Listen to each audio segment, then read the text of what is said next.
G'day, ItsRoamz here, and basically, I'm an idiot. 2 weeks ago, my PC crashed and I lost everything. Saved games, recording, edited footage, the lot. And apparently, any evidence that I'd ever heard of something called a backup was completely non-existent. So here I am.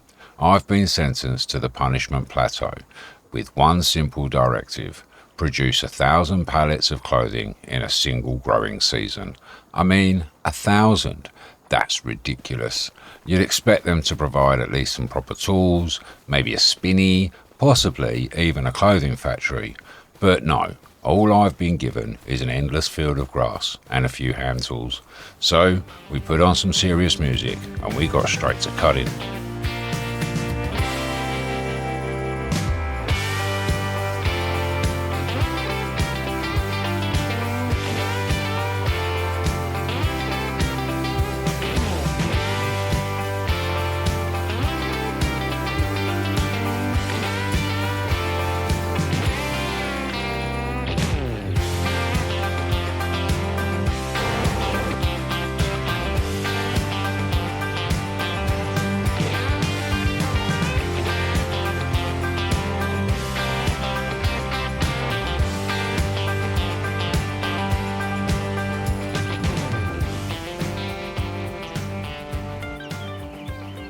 August went pretty well, and by the end of it we'd managed to get our first lawnmower. While sleeping on a very comfortable park bench that evening, I had a thought. Silage. Surely that had to be worth more than hay. So naturally, I was going to give it a go. The next morning came and we were up early with a spring in our step and a plan forming. Silage. So we got straight to work. We placed the silage pit, it cost us $500, and bought a collector for the John Deere lawnmower, and then headed out to cut and collect some grass. Now this was where the problem started. For some reason, the collector would happily empty grass absolutely everywhere, except in the silage pit. So after a few attempts, we gave up and decided we needed a new mower and collector, probably the Husqvarna. So, a few bales later, we were back in the game. This time, we managed to fill the pit with 20,000 litres of grass. We covered it up and then waited for it to ferment.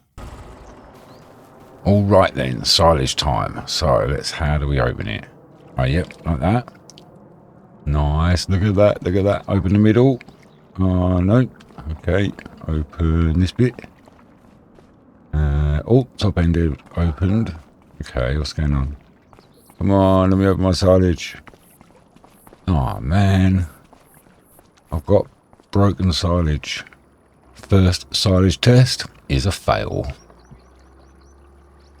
Okay, so what if we pick up all the silage with the lawnmower and then try and open it again? I think we can pick this up with the collector.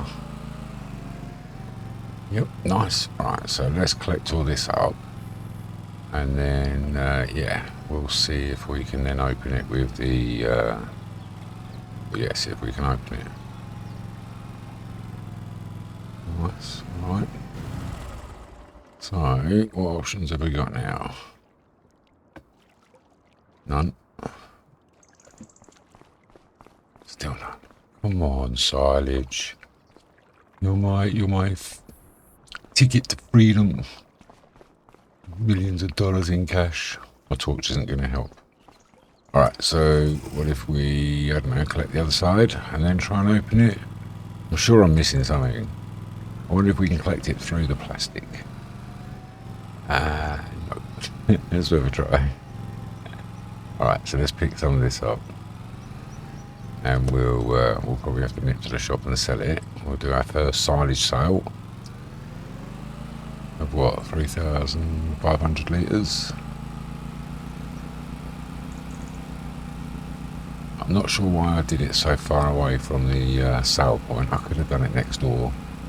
I think I was thinking of future plans and expansion. Was to do 1,000 pallets of clothing. I don't know, we're going to need, it's got to be cotton because you're not going to be able to have that many sheep. I don't know how many spinneys we're going to need. I think these fields are 95 acres each.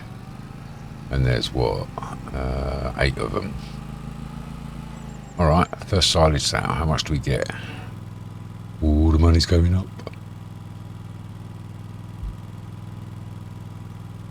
Oh, it's still going up. Looking good so far.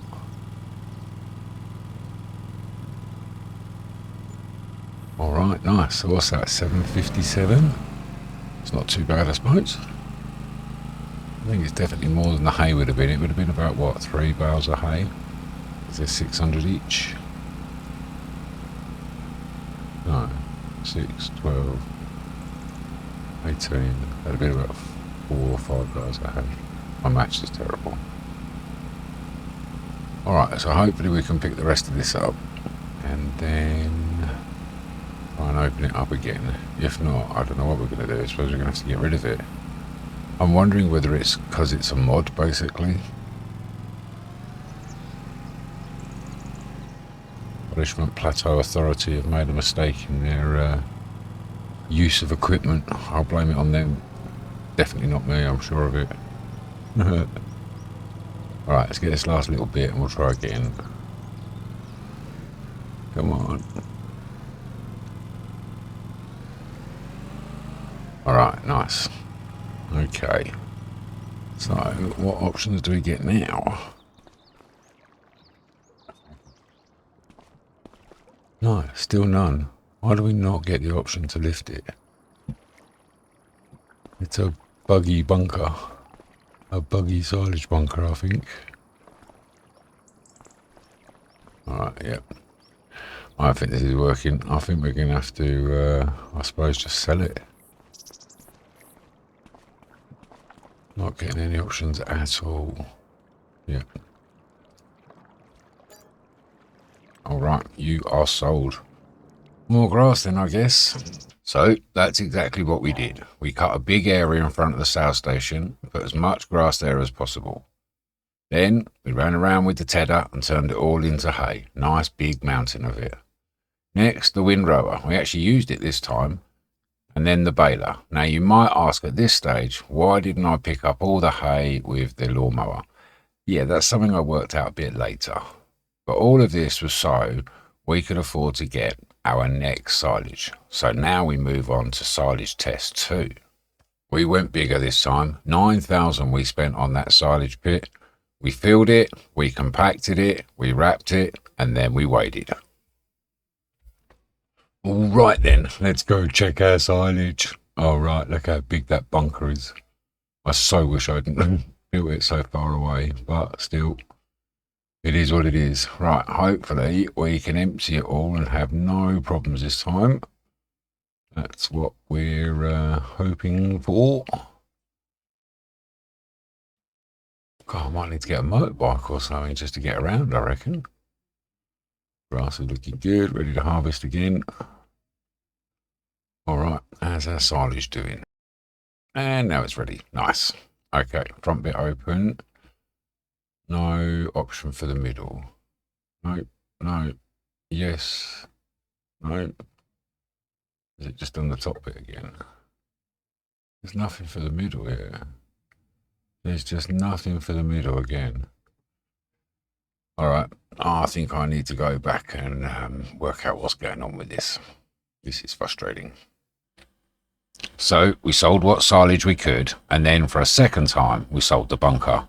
Definitely not my proudest moment. But with our newfound wealth, we decided to invest in a tractor and a windrower. Nothing too fancy, just a little Lizard 6600 at 79 horsepower. But it was still a tractor and hopefully speed things up. But our biggest problem still remained. We still didn't actually know what to do with this silage and how to access it properly. Now I'm starting to think that this Punishment Plateau Authority must have been watching everything I was doing, because in December we got a little bit of good news. Apparently the PPA had granted me 15 minutes of approved socials time. So naturally I got straight to research, and the first thing I saw, frantic farm showing exactly what I was doing wrong. The answer had been here the whole time, which meant only one thing: silage test 3 was all go. So we placed the silage pit for 500, and then we filled it with as much as we could. Then we used a new tractor to compact it, and that worked a lot better than the little lawnmower. And then we wrapped it, and all we had to do now was wait till next month until it was ready and see if we could actually access it this time. January came around, we had snow everywhere, so we put on our winter-approved clothing and headed straight over to the silage.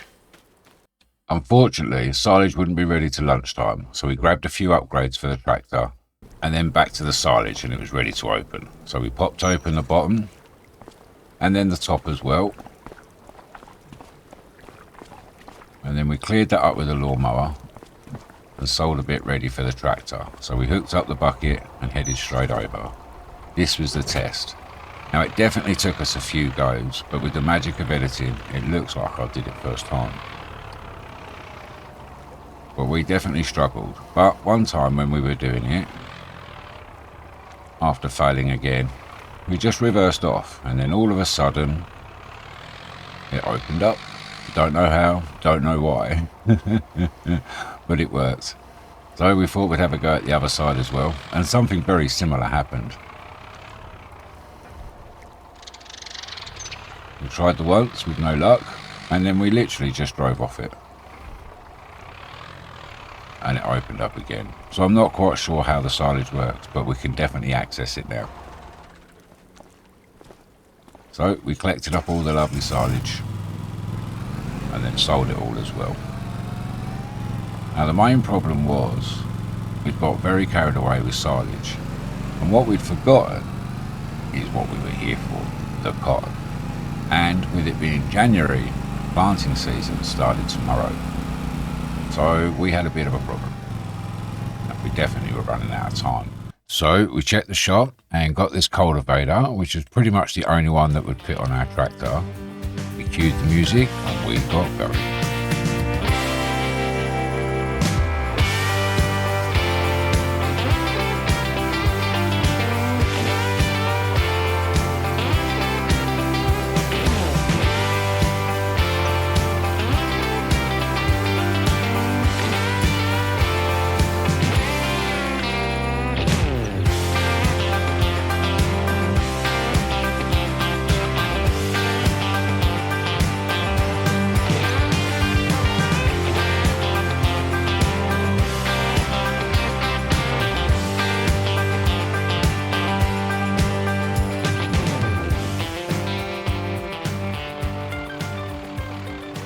So we were trying to cultivate the whole field. Unfortunately, because of time, we only actually ended up getting a quarter done.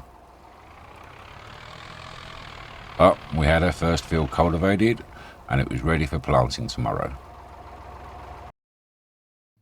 We were up early in February, 6 AM, and ready to start planting. We headed straight to the shop for a seeder, and thinking we were being clever, we picked a manual one, along with some seed. We filled up, headed back to the field, and, believe it or not, another problem appeared. Oh no, the seeder doesn't leave a mark. I'm not going to know where I've been. So, while we tried to work that one out, we kept ourselves busy with a few more grass sales. And then I had another brilliant idea. A sprayer.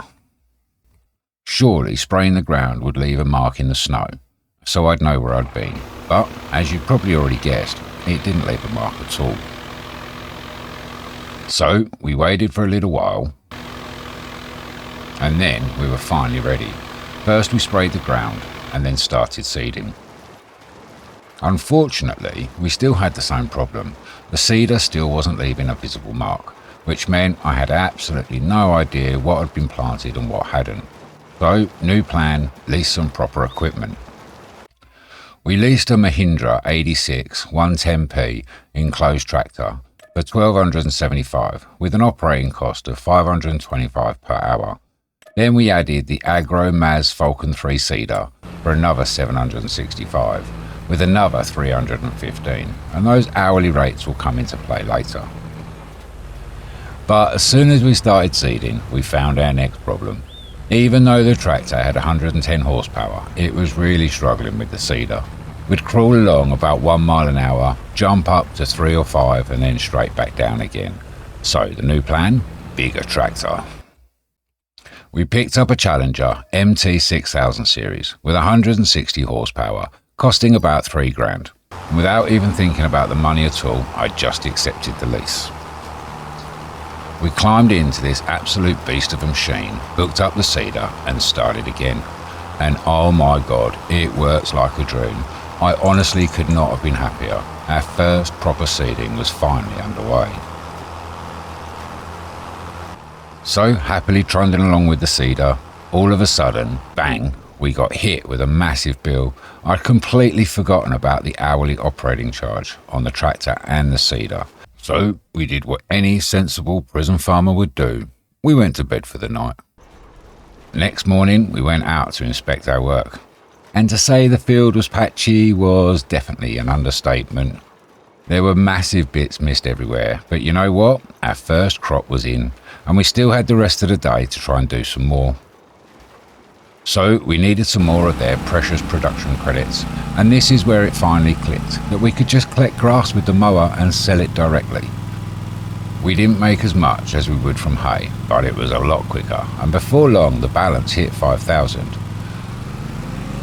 With this being our second and final planting month, we really needed to get the rest of that prepared ground seeded. So we leased the Challenger again and the cedar and got back to work. And this time we were flying. The Challenger even came with GPS, and I managed to find out how to work it. Proper straight lines, not missing a single inch. Absolutely perfect. With our first cotton finally in the ground, the next job was fairly obvious. We needed more production credits, and we wanted to streamline things a little bit too. So first we looked at a forage wagon, and the Pottinger Boss Alpine 251 looked pretty good, especially in blue. This now meant instead of messing around with tiny loads, we could finally collect a decent amount of grass in one go. There was just one problem. The tractor was struggling with the weight. So we checked the shop, and there was a Challenger MT6000 series. Same one we'd used earlier, and it was only 27,000. With that much power and at that price, it was a steal. And it worked brilliantly. No issues pulling the forage wagon at all. Next, we wanted more cutting power. So first we upgraded to the single mower by Kuhn, but it didn't last long, to be honest. We soon replaced it with the double mower, the GMD 8730. And then to help clean everything up afterwards, we added a Kuhn windrower. Now at this point, the operation was starting to look slightly more professional.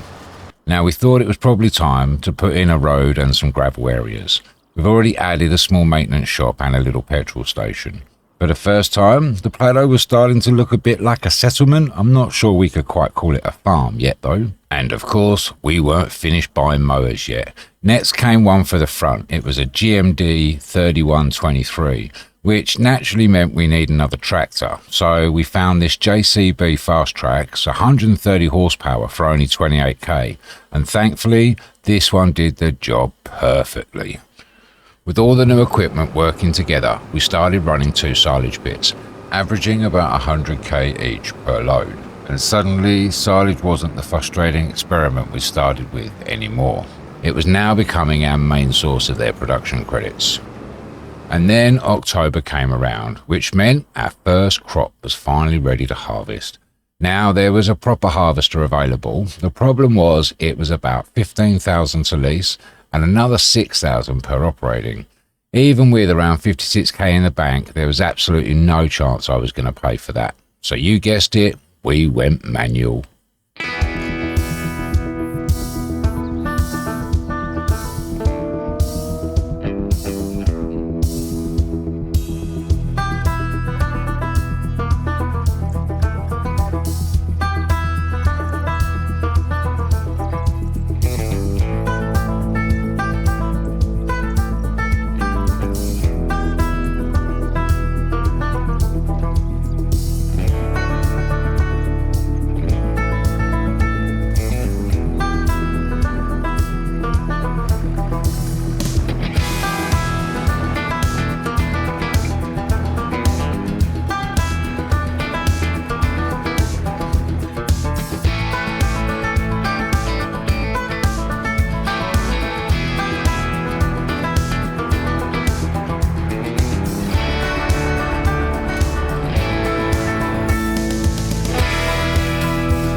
total harvest from roughly 23 acres came to just over 99,000 litres of cotton, which actually was quite a bit more than I was expecting. And by my calculations, once the spinney had worked through everything, the final clothing should be ready about April-June time. Now, by this time, I was getting a little fed up of sleeping on a park bench every night. So we spent 10k on a little home. And obviously, the first thing I did was change our clothing. With December now upon us, I wanted to get a head start on the next crop. So we jumped back in the tractor and started cultivating. It took us pretty much the entire month, but by the end of it, we were ready for our second planting season. So excited to get started, we slept, jumped straight back in the tractor, and we were ready to go. Okay. When February came around, we jumped straight back in the tractor, and this time we were actually ready to go. Even with all the upgraded equipment, seeding took us nearly 2 full months, and I'm honestly not sure there's much we can do about that, which could become a problem a bit later. The next big event came in April, and it was time to finally start providing our clothing, and apparently the PPA were willing to exchange every box for more production credits.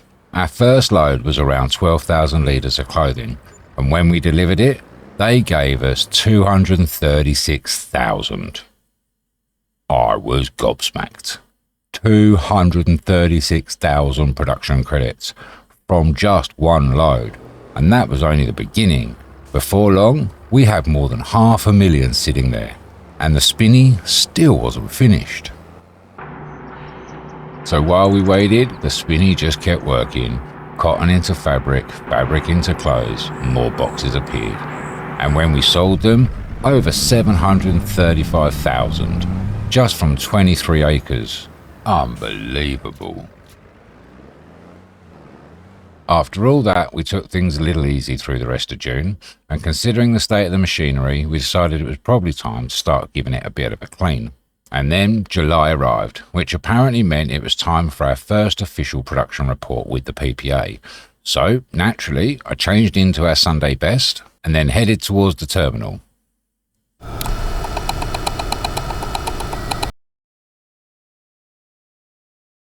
Automation. What could that mean?